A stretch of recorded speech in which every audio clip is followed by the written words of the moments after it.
What's up guys, Chris here from Gemini Canine Obedience, and today's topic is how to stop your puppy from destructive chewing in the home. Destructive chewing in your home.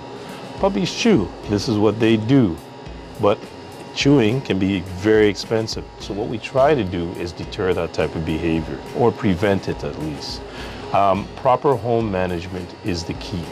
So when we say proper home management, simply put, what we want to do is puppy-proof our home. We want to make sure things like shoes, clothing, even our own utensils that we use for eating, everything is put away out of reach of the puppy. Very, very important, because that's usually where everything starts. With that said, now we want to also make sure that the puppy has plenty of chew toys available. You can use things like rubber Kongs, nyla bones, marrow bones, anything at all that is acceptable for the puppy to chew. And that would be put down in the puppy's area when left alone.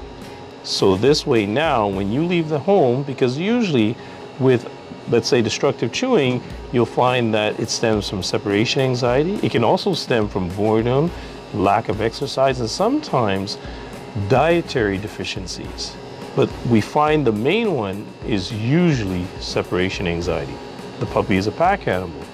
You're part of the pack. So when you leave for work or school, the puppy now gets upset because it wants to be with the pack. So we need something in the way of a distraction to keep the puppy preoccupied. Hence the reason for the use of the toys or the bones. Outside of that, there are spray deterrents on the market that we can use to help deter the puppy from chewing items. And how that would work? Simply, we would take an item, let's say like this tug here. Not to say you would use a tug or deter your puppy from playing with a tug, but just as an example. And we would use bitter apple, which is a very common spray deterrent. We would take the bitter apple and we would saturate this tug with the bitter apple. Now, what I tend to do is I'll take that same bitter apple and I'll give the puppy a little zip in the mouth and watch the puppy's reaction. They'll start to shake violently and they'll start to foam up, and it's just because it's bitter. Nothing's gonna happen to the puppy at all. It's just the taste itself.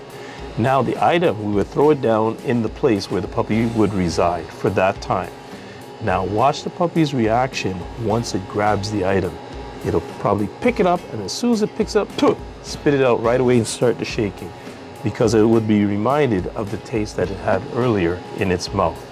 That's how the spray deterrent works. Now, keep in mind, with the spray deterrent, you would not use it just once or twice a week. It's something that you have to use consistently every day. So you actually have to set the puppy up. So you take out your 2 or 3 items, or how many items ever that the puppy likes to touch, and you would saturate them with the bitter apple. And this would be done on a regular basis until eventually you see the puppy automatically ignores those items in its place of confinement. Our arrivals and our departures from the home can also affect puppies' behavior. We want our arrivals and departures to be non-eventful, meaning that when you leave the home, you don't go, hey, see you later, lots of excitement and hugging the puppy and getting the puppy all anxious, because that's the last thing it's going to remember as soon as you close the door, and that can lead to the destructive chewing. And the same thing when you come home. You don't burst open the door and go, hey, how are you again? The puppy is so excited, even though it's very tempting to do that. The problem with that is, once again, it gets the puppy all worked up. And these things, they remember, and that can lead to destructive chewing. So what we like to do, as soon as we come in the home, we try to stay very neutral for at least 1 minute to 2 minutes before we start to engage with the puppy. And I find that really helps in the way of deterring that type of behavior. So with that said, we're going to conclude this video for today. Stay tuned for more education. And if you liked, subscribe to our video. Thank you.